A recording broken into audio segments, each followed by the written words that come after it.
Почитувани љубеници во уметноста, вие што не следите во емисијата Астрорум, добре дојдовте во уште едно издание од овој вонреден циклус Остани дома, поддржано од делегацијата на Европската унија во нашата земја. Навистина, оваа дигитална технологија дава многу можности да ги премостиме границите и да не чекаме толку долго да се сретнеме со нашите уметници со меѓународна слава. Јас ја имам денес ексклузивната можност да разговарам со врвниот пианист, клавиатурист, композитор, аранжер Васил Хаџиманов. Му посакувам добре дојде во Астрорум, тоа е во Белград, во својот дом. Добре дојдовте. Боле вас нашом. Како се чувствувате во овој период на изолација? Следиме по социјалните медиуми дека не е едноставно да се биде самостоен уметник, да се чека, да се живее во неизвестност, бидејќи вие директно зависите од сцената. Па да е лако, nije лако, da je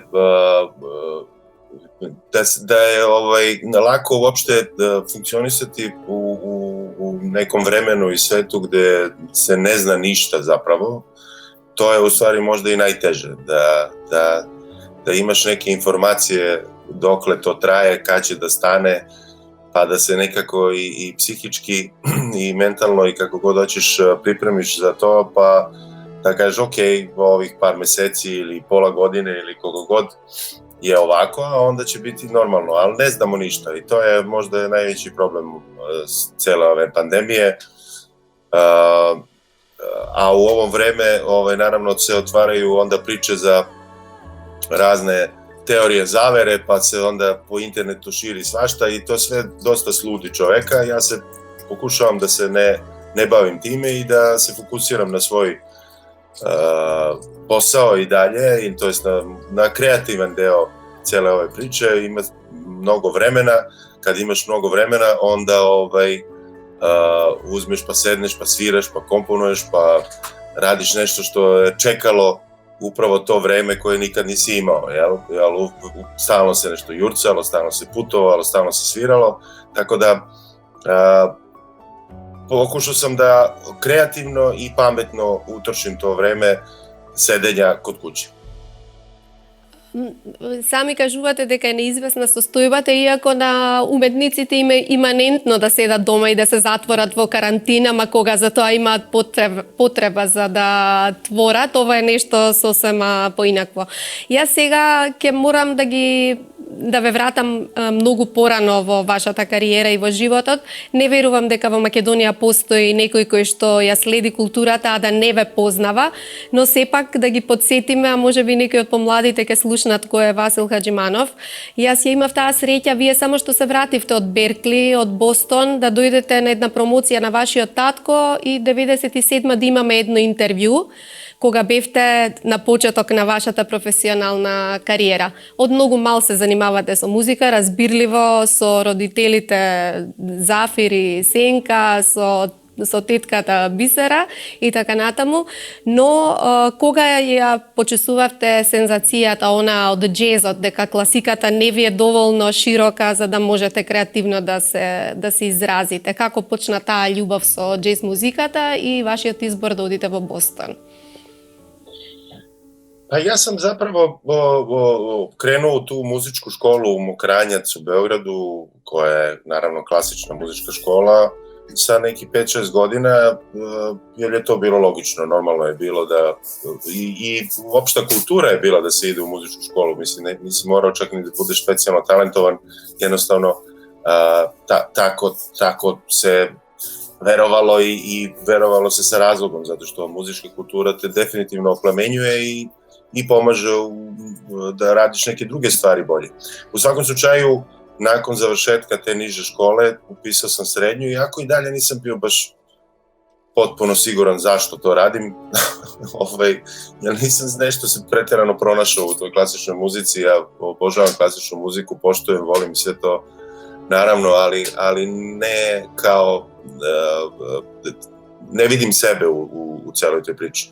I u tom nekom tinejdžerskom periodu, kad je u stvari najbolje, negdje sa 14 godina, sam otkrio jazz muziku i fusion muziku. Fusion je muzika koja je kombinacija džeza sa različitim drugim stilovima.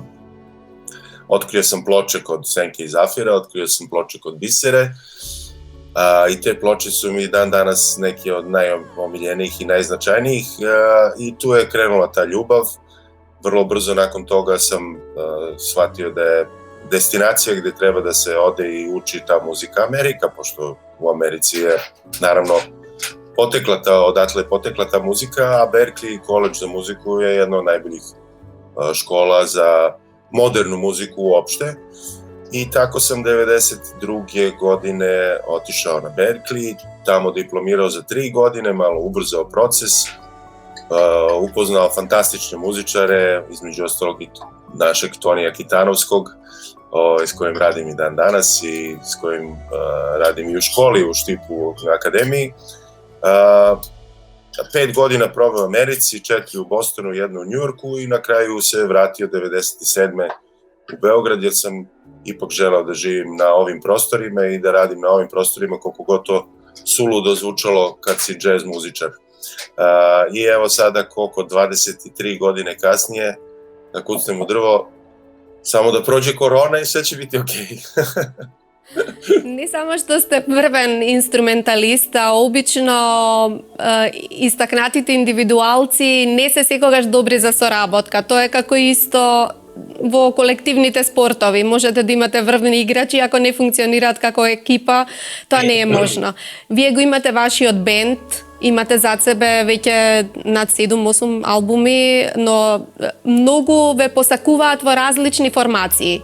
Редовно ве канат, редовно соработувате со други уметници. Дали тоа школување на Беркли, каде што многу се посветува внимание на аранжманот, на големите состави, на се, ве научи дека сепак е најважна синергијата за да се биде комплетен музичар. А и чисто вашите порови да аранжирате, да компонирате.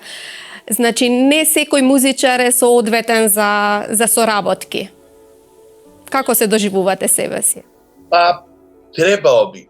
Svaki muzičar bi trebao da razvija uz razne druge parametre koji su potrebni da budeš dobar muzičar. Jedan od najbitnijih je da možeš da sarađuješ.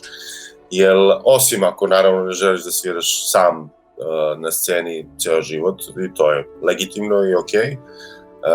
A čim želiš da podeliš binu sa još nekim, moraš da znaš da sarađuješ, moraš da znaš da slušaš te ljude oko sebe, moraš da znaš da praviš interakciju sa njima, a u džez muzici je to najbitnije. Najbitnije je ta, kako rekoste, sinergija, to jest interakcija, to jest svesnost i sposobnost da svaki milisekund raspoznaješ šta ovi oko tebe rade i da u odnosu na to reaguješ.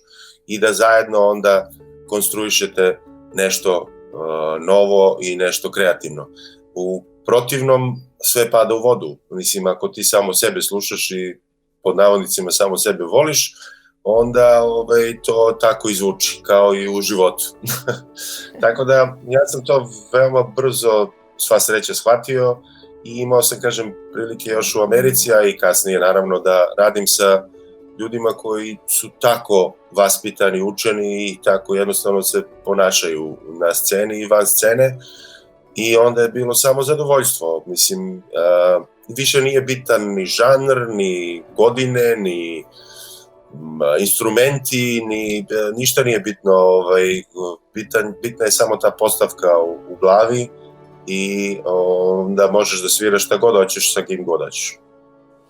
Јас во најавата споменав важни личности во вашиот живот, но не ја спомнав најважната, барем за мене како етномузиколог. Вие го носите името на врвниот Васил Хаџиманов, кој што оставил трага во југословенската етномузикологија, во македонската етномузикологија, па во таа смисла претпоставам дека на вас ви беше потешко да се дрзнете да работите со фолклорот, бидејќи многу луѓе, да кажеме улично, олако си го земаат фолклорот или го користат како цитати или уште пострашно го сквернават на најлош можен начин. Но вие многу предпазливо го најдовте сопствениот јазик, фолклорот е присутен, но не може да се каже дека е тоа единствената база врз која што творите. Дали размислувавте долго пред да земете првата народна тема во своји прсти, во своја глава? Pa naravno, ovo sve što ste rekli, to ja pričam kao ringišpil, vrtim u krug. Narodna izvorna muzika, pogotovo makedonska muzika, je stroga muzika, kako bih rekao pod navodnicima. Znači, po mom mišljenju, a i ne samo po mom mišljenju, naravno, najbolje zvuči u svom izvornom obliku.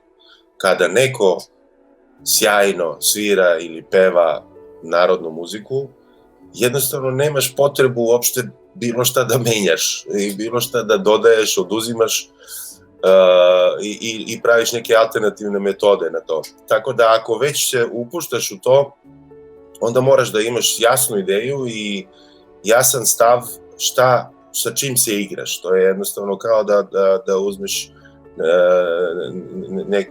nešto jako vredno i onda kreneš da žongliraš sa tim.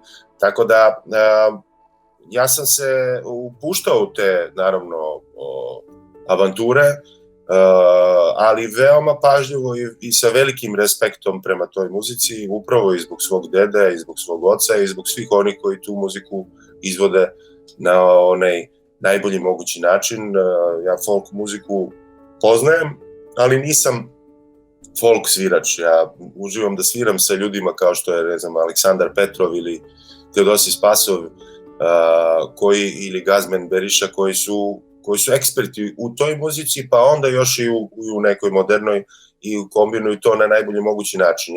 Ja osjećam tu muziku, ja definitivno mogu da se sa njima družim i sviram, ali nisam moja osnovna ljubav je ipak džez.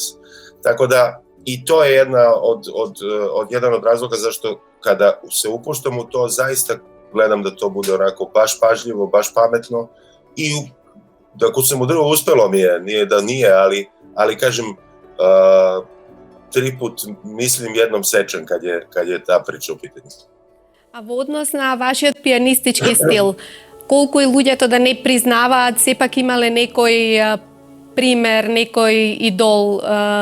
Вие кога свирите джез, го имате на памет еден, или барем во почетоците, Бил Еванс или Кид Джерет или некој, да речеме, завинул? Сепак тој фјужен изгледа најдобрата платформа каде што вие се наоѓате и најлесно ги остварувате соработките. Но чисто како инструменталист ме интересира како се профилиравте, низ кои школи, алтернативни или официјални?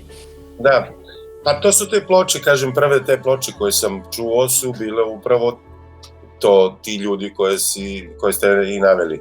Kid Jarrett, Bill Evans, Joe Zawinul, Herbie Hancock, Chick Corea, Miles Davis, John Coltrane.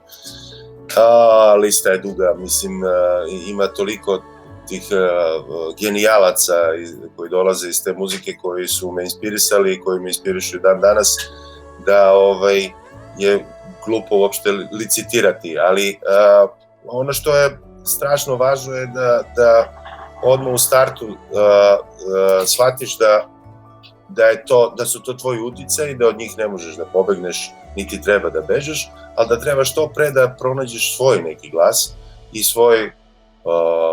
svoju priču. i da bez obzira na to koliko god oni uticali na tebe, ti radiš na tome da oni ne preuzmu, to jest da ne budeš još jedna kopija nekog od njih, koliko god je to naravno i nemoguće, nego da odmah u startu kreneš da se baviš sobom i da izbaciš taj svoj glas. To je nekako i najbitnija stvar u umetnosti generalno, ne samo u džez muzici. Бидејќи се јавувате како педагог, го споменавте Штип и работата со студентите таму на джез одделот, но тоа не ви е ниту првото искуство. Сакам да ве прашам низ вашиот личен пример, дали свативте како треба и како не треба, што треба на студентите да им се каже за да можат да ја изразат таа своја индивидуалност, а од друга страна тоа да не преиде во стихија, бидејќи има анегдоти дека джезот е толку слободен што кој да сака да земе нешто да прави, што и да свири, тоа ќе биде джез, што воопшто не е така. Сепак треба да се следат некои патерни, треба да се биде во некои рамки, конечно зошто тогаш се разликуваат блузот од джезот и од другите жанрови. Што ви е прво на памет кога им давате лекции на помладите? Како да ги следат правилата, ама и да излегуваат од нив? Pa to je uvijek ista priča kao i u svemu drugom, znači da bi što je neka pravila moraš prvo da ih naučiš, ne možeš da razbiješ nešto što ne znaš. Tako da ima tu mnogo informacija koje trebaju da se saznaju, pa kad se saznaju onda da se primene, pa kad se primene onda možeš da kažeš ok, sad ovo mi je jasno, ovo sad znam kako da koristim, sad ću da napravim nešto potpuno drugačije. Muzika je generalno jedna apstraktna forma, mislim, gde mnogo toga može da prođe što je po nečijem mišljenju dobro. Imaš i uostalom i muzički kritičare koji su hvalili neke stvari koji su bile potpuni promašaj i kontra. Neki albumi koji su bili fantastični su dobili po jednu zvezdicu od kritičara da bi se na kraju ispostavili kao remek dela. Teško je tu oceniti to, ali generalno neke stvari možeš da postaviš, a jedna od osnovnih stvari kada postaviš sve te stvari koje se tiču znanja, informacija, tehnike, instrumenta i svega što ide, harmonija i ostale teoretske stvari, je da upravo inspirišeš svoje studente da ovo učine što sam već odgovorio po prethodnom pitanju, a to je da odmah krenu da traže njihov glas i njihov zvuk i šta to oni imaju da kažu. I džez je upravo idealno mesto gde ti zapravo ta improvizacija koja se dešava je komponovanje. Ti kad svaki taj solo, koliko god trajao i kakav god bio i koliko god pesmi bio, ti zapravo na licu mesta stvaraš novu kompoziciju. I ako možeš da stvoriš novu kompoziciju u toku te nečije druge kompozicije, onda sigurno možeš da stvoriš i svoju kompoziciju. Tako da ja njih onda automatski inspirišem i teram da krenu i da pišu neku muziku. Ako već su izabrali da se bave jazz muzikom koja je sačinjena 80 ili 90% od improvizacije, onda sigurno imaju sposobnosti da sednu i da napišu neku svoju pesmu. Tako da to su sve sada etape kroz koje mi prolazimo. Neki se snađu, neki se ne snađu, neki su došli tu jer su mislili da je to nešto drugo, drugi opet, jako su mislili da je nešto drugo, pronađu nešto treće što im je super. Ne moraju svi ni da se bave jazz muzikom. Akademija na Štipu i jazz odsek je kao i svaka akademija i svako studiranje samo deo puta gde ti možeš da dođeš, da saznaš nešto, da shvatiš da je se nešto potpuno deseto desilo u tebi i da želiš da se baviš muzikom i dalje, ali na neki deseti način. Tako da svakako je poenta da pokrenemo te mlade ljude i da ih usmerimo u nekom pravom kreativnom smislu i što dalje od tezgi i šatora i još jednog turbo folk muzičara. споменав дека имате многу соработки, претпоставувам дека најдобро се чувствувате во вашиот Васил Хаџиманов бенд, но пред некој ден се видовме со Владко Стефановски, тој го најави новиот албум Тафталиџе Шафл и ве спомена како гостин на неговиот албум. Може ли да издвоите која соработка досега ви е најдрага, посебно гордо да се чувствувате дека не сте очекувале да излезе некоја композиција или некој албум, а тоа да се случило да биде едно од вашите омилени? Pa ja sam imao tu sreću da sam stvarno od odlaska, pa i pre, ali ajde da kažemo od odlaska u Ameriku, znači sa tih nekih 18-19 godina, pa evo do dana današnjeg da kucnem u drvo, da radim samo i isključivo sa ljudima sa kojima želim da radim i koji me inspirišu i koje, nadam se, i ja inspirišem. Među njima su naravno i najveće imena muzičke scene, što Balkana, što sveta, ali ne moraju da budu uopšte izvikana imena u pitanju. Jednostavno svaki saradnik s kojim sam radio je zaista imao zadovoljstvo i sreću da sarađujem i da svaki put se desi nešto interesantno i novo. Naravno, bilo je promašaja koliko hoćeš, ali u 99% slučajeva sam ja zaista zadovoljan. I valjda i oni mene biraju jer već znaju s kim imaju posla, a ja prihvatam samo takve ponude koje znam da će da me inspirišu. Da li je to filmska muzika, da li je to džez, da li je to neka druga saradnja sa nekim ko se bavi potpuno 10. vrstom muzike, nije više ni važno. Ja imam tu sposobnost i hrabrost da čak i kad se dešava neka muzika koja možda meni nije prva, druga, treća na listi znanja i iskustva u njoj, ja rizikujem i odem u tom pravcu i uglavnom izađem kao pobednik, to jest uradim ono što se od mene očekuje, da doprinesem i da poboljšam sve to. Tako da lista imena je ogromna, mislim, neke smo i pomenuli, tu su ljudi koji su naravno i u mom bendu, sad sam snimio jedan divan album koji treba da izađe, nadam se uskoro kada ovo se smiri, još jedan trio, klavirski trio, jazz klavirski ili jazz piano trio sa Martinom Džikonovskim i Alekom Sekulovskim. U Skoplju smo snimali baš u Filharmoniji.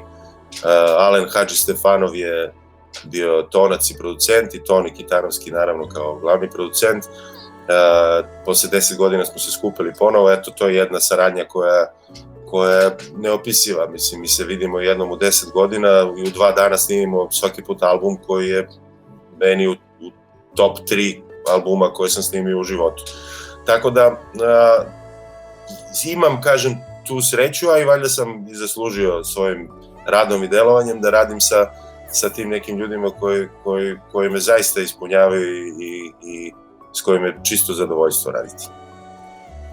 Овие нови времења носат и многу предности, но луѓето не знаат како да дозираат. Некогаш дигиталната технологија од едно обично средство да се изразат станува нешто повеќе. Вие сте во електрониката, но да кажеме дека никогаш не отстапувате од оние најортодоксните стандарди музиката да е музика. Значи да е доследна на себе, да има концепт, да има... Дали имавте периоди кога бевте толку фасцинирани и кога губевте време на откривање на нови технологии, кога стана опасност дека можеби музиката ќе стане нешто што ќе биде во втор план? Ne, ja volim sve to što tehnologija pruža, mislim, mi sad upravo razgovaramo preko jednog Mac laptopa koji meni inače služi za muziku.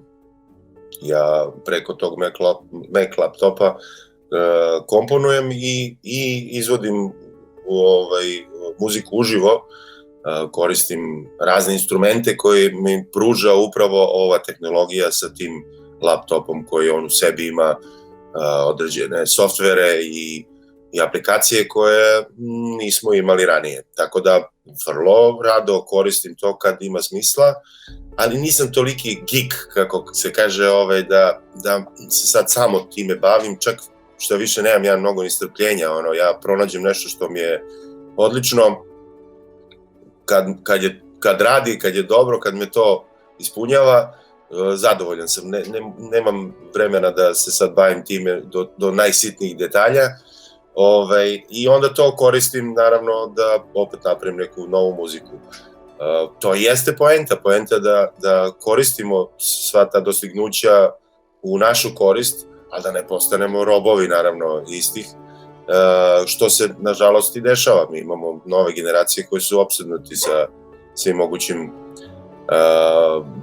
društvenim mrežama i raznim drugim zafrkancijama koje nosi internet i razni gadgeti koji se prave, a zaboravljaju na neku suštinu, na neku radost, na neku kreativnost u tom druženju i zezanju. Вие дома имате една нова генерација која што се чини ќе ги стави во сенка сите претходни. Вашата ќерка Марта веќе не може да зборуваме дека е само вонреден талент. Некои видеа што ги пуштавте порано, тоа се надзираше. Меѓутоа, таа е сега глумица и токму онаква глумица каква што би ја посакал и Холивуд, бидејќи поседува музичко образование, класична наобразба, невиден талент. Дали таа имаше можност да избира самата или децата се сунгери, па од самиот почеток беше обкружена со многу музика, ги гледаше своите родители, баби, дедовци, таа и од другата страна има истакната баба, извонреден вокал. Така што како одеше нејзиниот пат и вие како гледате на неа? Дали трпи сугестии, ја насочувате, ја профилирате?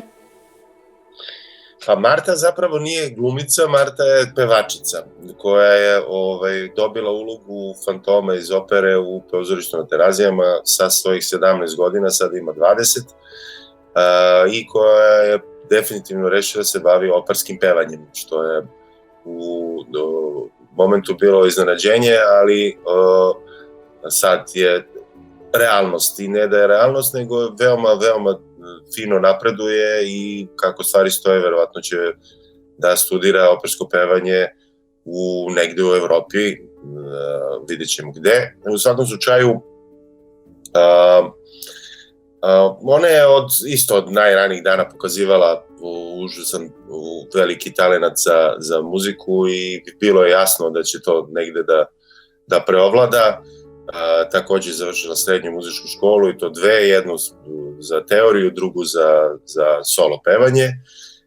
Desila se ta uloga sa 17 godina i evo već 3 sezone kako igra glavnu ulogu u Fantomu iz opere. Fantom iz opere je musical koji je užasno težak, jer je praktično kao neka vrsta operete, nema mnogo priče, uglavnom se peva i jako su zahtevne te pevačke deonice.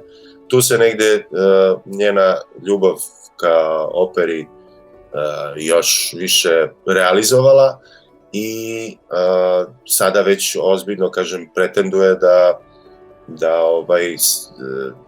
zapravo bude veoma uspešno u tome, jer postoje ti master klasovi, postoje neki ljudi koji se time bave, ja nisam iz tog sveta, ali naravno morao sam da uđem zbog nje i drago mi je zbog toga, a ti neki eksperti poput David Bižića, jednog našeg fantastičnog operskog pevača koji je svetska zvezda, koji ti kažu to što treba da ti kažu, najiskrenije i najpametnije, a oni predviđaju uspehe Marti, tako da opet kucnemo drvo i da bude sve okej. Marta će nam biti jedna divna pevačica operske muzike.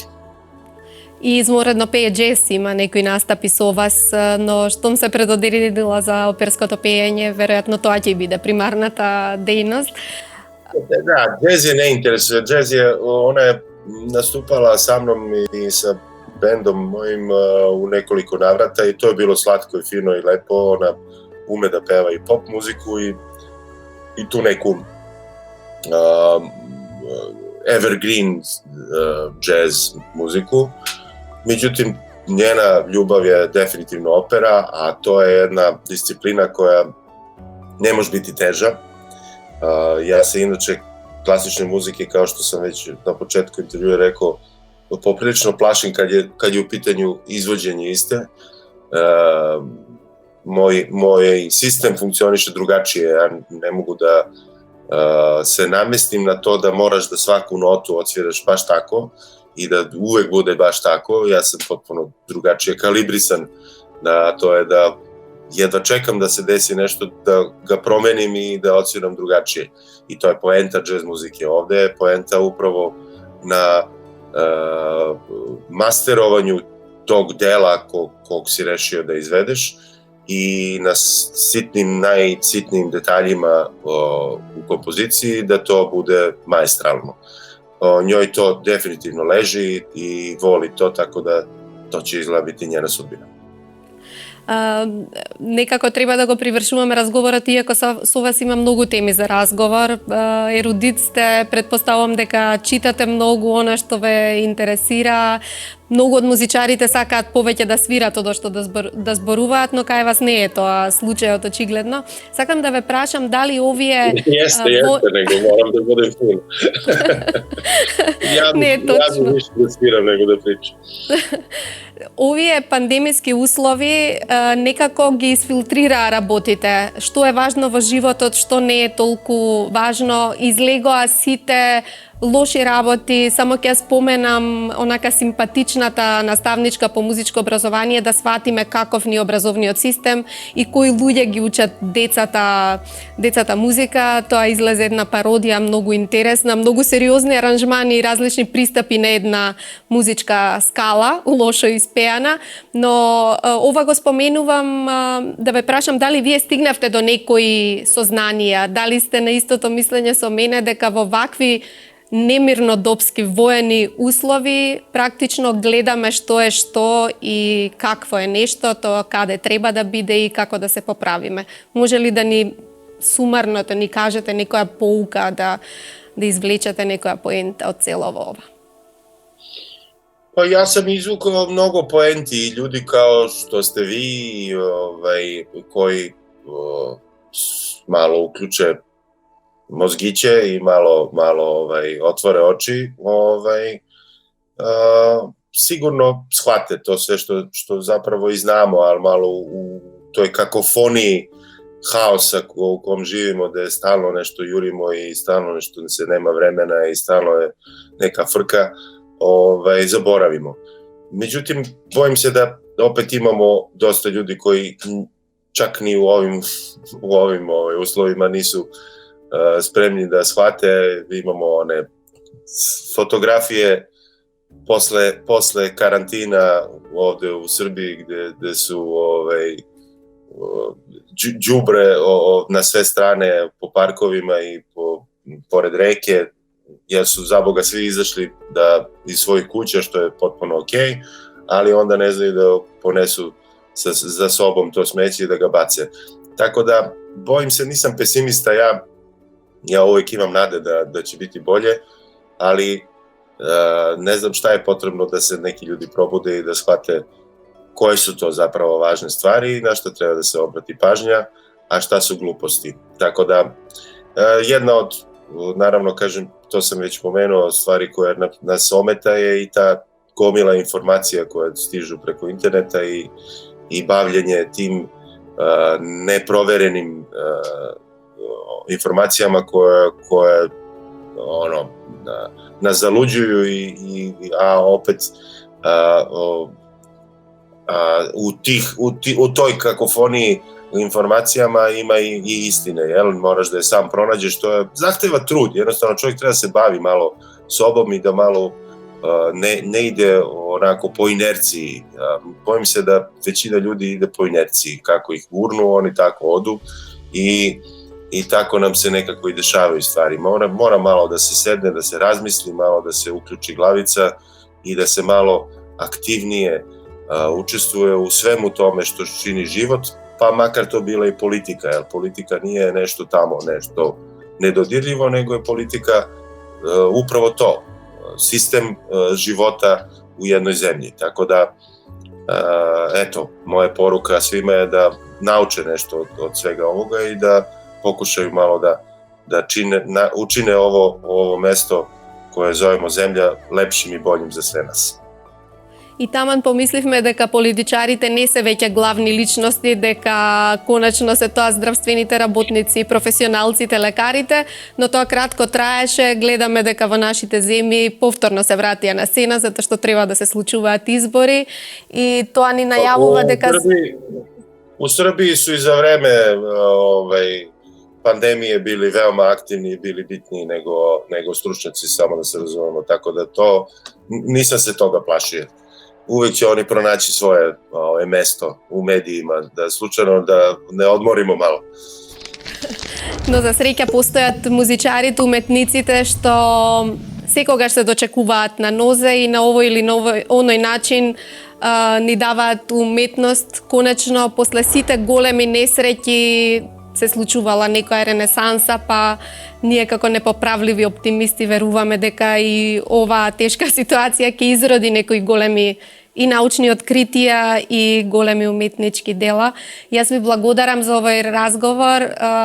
Чувајте си го здравието, уште повеќе умот, бидејќи тој ни е основното средство за работа во било која професија. Благодарам уште еднаш, ми беше навистина пријатно да разговарам со вас. Штом ќе дојдете во Скопје, ќе ја посетите книжарницата, односно книжарниците Литература МК и ќе си одберете нешто по ваша мерка за читање. Hvala, благодарам, hvala Bogu.